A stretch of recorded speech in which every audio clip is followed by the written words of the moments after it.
Fauna Hodel is someone that I met, and she told me her story in a coffee shop. It's a mind-blowing story, one that I couldn't shake and I never could let go of. She stumbled into the absolute heart of one of the most famous true crime stories in history. Black Dahlia. Black Dahlia. The Black Dahlia. That murder captured the imagination. The Sowden House is the most important house in Los Angeles. It's protected and shielded from the outside, so you can kind of do whatever you want inside. George Hodel, he had dirt on a lot of people. They caused quite a stir, a ritualistic culture that involved human sacrifice.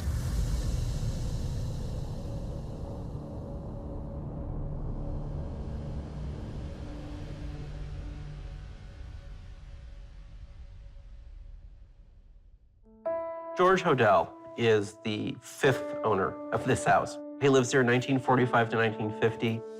It's a castle. It's a fortress. It's a place where someone would want to live who wanted to hide himself and what he was doing. This house just has a very heavy energy to it.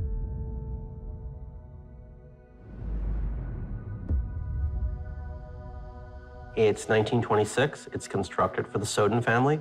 Lloyd Wright is the architect. Lloyd Wright was the eldest son of Frank Lloyd Wright, who I'm sure everyone has heard of. He was born in 1890, where initially he had intended to be a landscape architect. He went to the University of Wisconsin for a short period of time and studied agronomy, then left there to join his father in Italy. When he came back from Europe, he moved to Los Angeles, then went to work for Paramount. He became a set designer for a short period of time. In addition to being introduced to his love of landscape and nature, of plants, he, of course, was introduced to architecture through his father. And as a young boy, he used to visit with his father in the studio. He learned to draw there. And although he had no formal training, he, of course, eventually would turn to architecture. But in addition to that, his father, his family were very interested in music.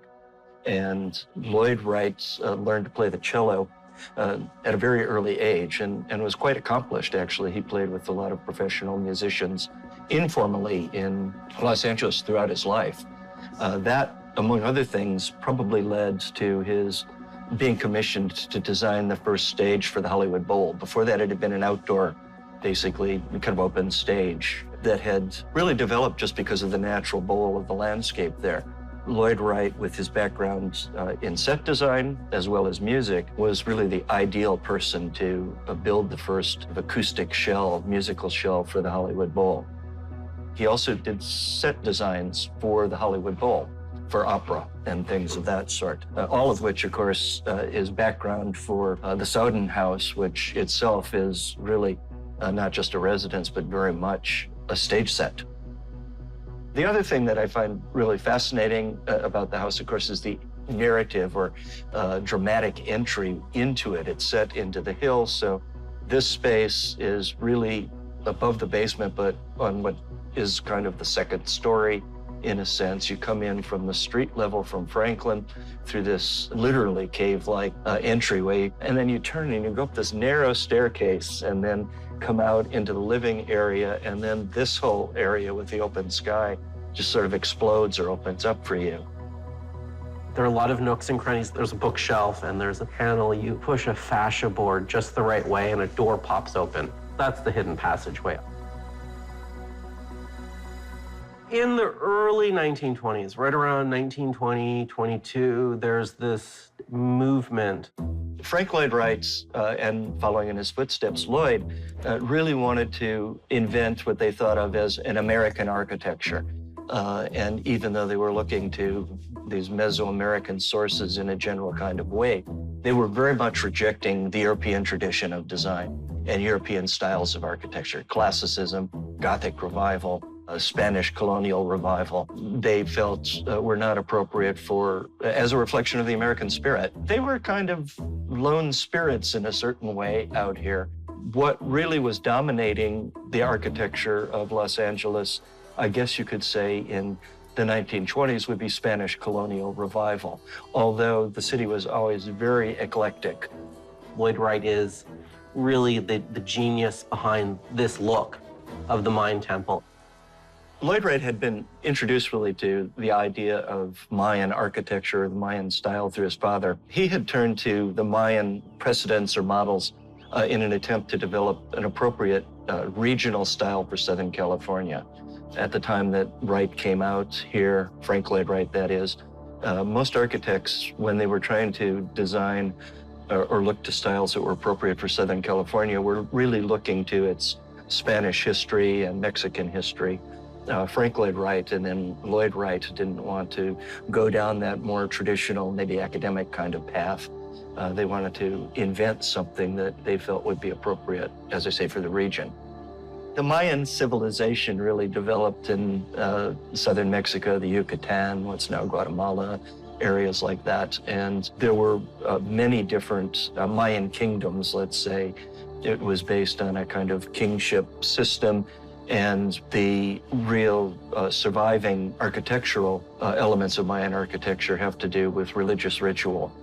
The surviving ritual architecture was often ornamented with religious symbols, symbols of the gods, of even the kings, also the written word, the hieroglyphs of the Mayan civilizations. There was a period of time, almost all the way up until from the time of what we would think of the time of Christ till the arrival of the Spanish, that these different civilizations flourished, but they rose and fell. There was a lot of warfare, and ultimately, after the arrival of the Spanish, the Mayan people persisted. They still survived, but the sort of organized kingdoms and military sort of culture disintegrated. The big ritual sites were abandoned. And actually, interestingly, I think in relationship to this, they weren't really rediscovered until the middle of the 19th century because they had been completely overgrown by jungles, given the place and the climate. And they were kind of accidentally rediscovered. And then in the middle, towards the late 19th century, they began to be published in large format books, but they caused quite a stir, and they were really seen as being very exotic, especially when people related the architecture to ritualistic culture that involved human sacrifice.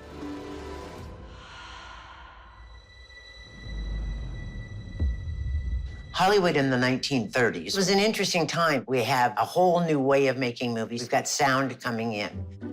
So we have studios being built. Now it was big business. Wall Street invested, sound required money, and movie making was the town's biggest economic engine. Add on to that the end of World War II. A lot of servicemen had been in and out of California, and they wanted to come. So we have a big boom in population, and that means all kinds of people are coming into this town. The idea of young women coming to Hollywood began the day after the first camera was set up. Movies opened up the world to them in reality, but also in fantasy. And so you would go to see these movies that lasted an hour, and you met the man of your dreams. You ended up with a fortune. You had a gorgeous wardrobe. Who wouldn't want to come?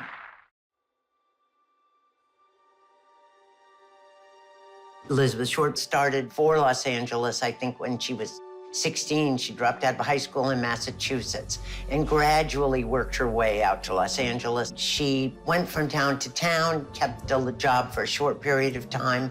She was down in the San Diego area, and she got a ride from somebody up to Los Angeles. She had a series of men she had picked up over the years, and certainly over the last few months before her death.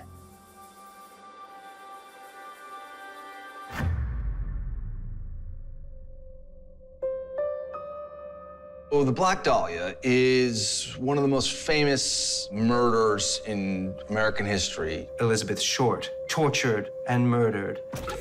It is absolute headline news.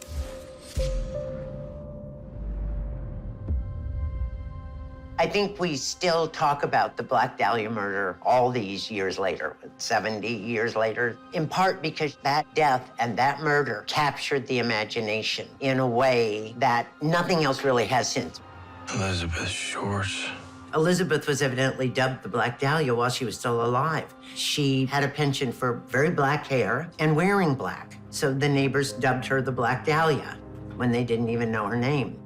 In January of 1947, she disappeared. One of the last places she was seen was the Biltmore Hotel in downtown Los Angeles. A week later, dead. Her body was found near Crenshaw, 39th and Coliseum were the streets. When her body was discovered, it was reported by police radio, but it was actually press people who got there first.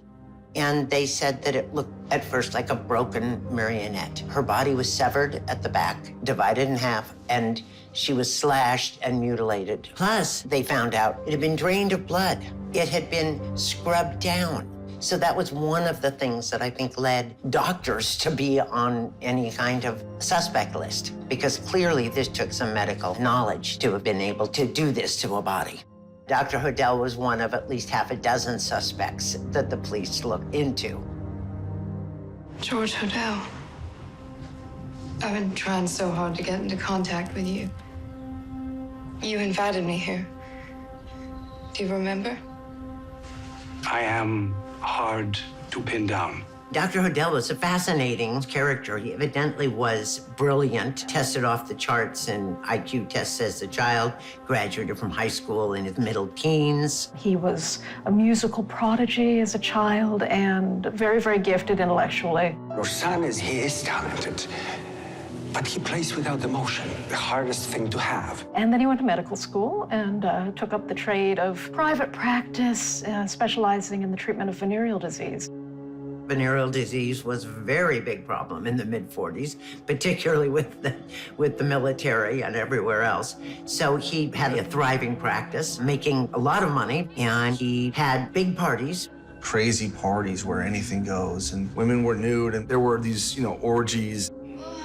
Kind of ran in this weird art circle with John Huston and Salvador Dali and Man Ray, and really just this eccentric group of artists. One of Dr. Hodel's celebrity friends was the famous photographer, artist Man Ray. He evidently knew him fairly well in the 40s when he was here. Now, Man Ray had spent 20 years in Paris, and like so many others in early 1940, as the war came into France, he came back to America. And he came to Los Angeles. But in Paris, here's a man whose friends were, Picasso, Miro. I mean, he knew everyone from the Surrealists and the Dada movement. And all of a sudden, he's in Los Angeles. He was also friendly, evidently, with Dr. Hodel.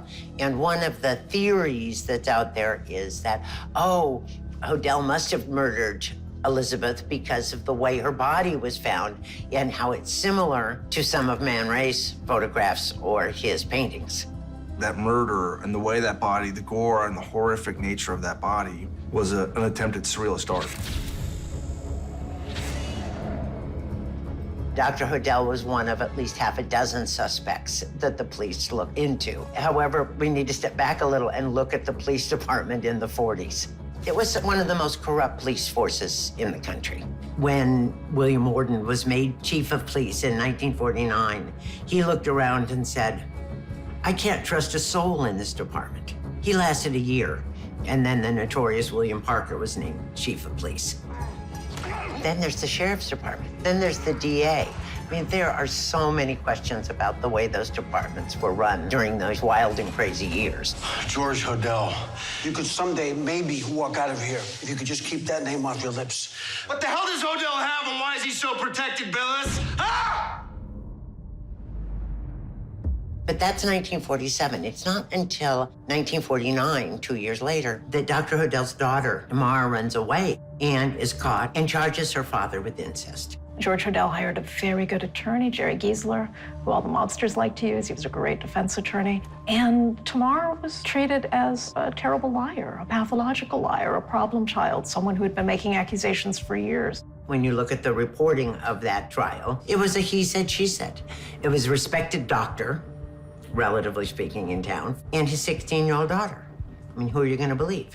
In her poor, deluded mind, the things that she dreamed and desired became real.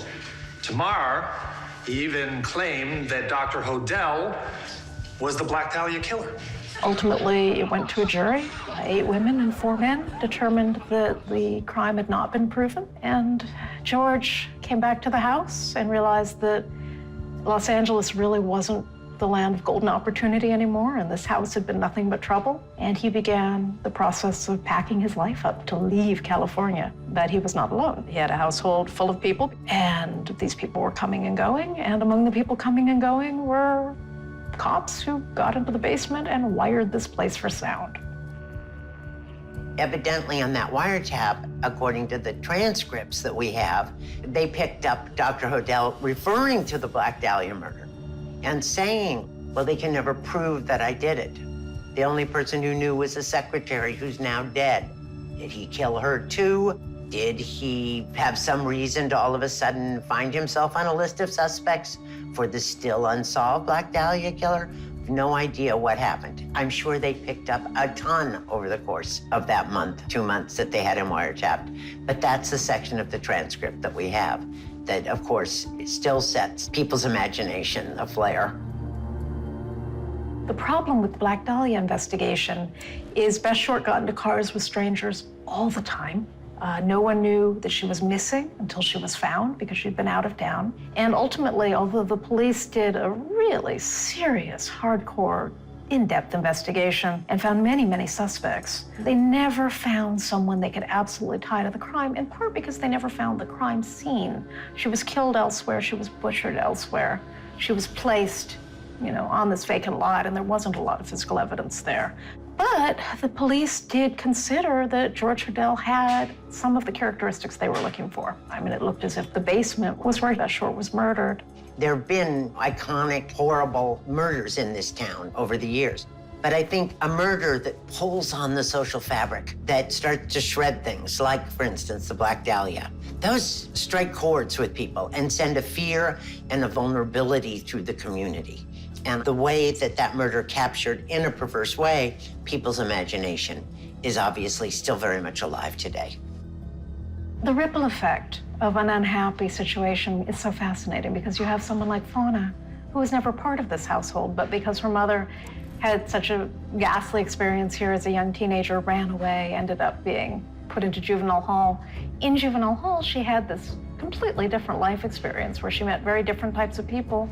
The people who she found the most loving were the Black Angelinos who she met. And so as a very young, pregnant woman, she chose to give her child up for adoption into a Black family, thinking, just this kind of Moses experience. You put the little baby into the water and you think it's going to be in a better place, better than in this crazy house of geniuses.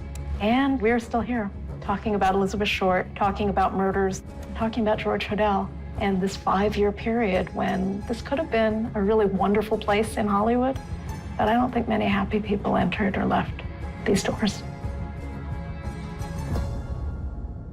Hello? Dr. Hodel?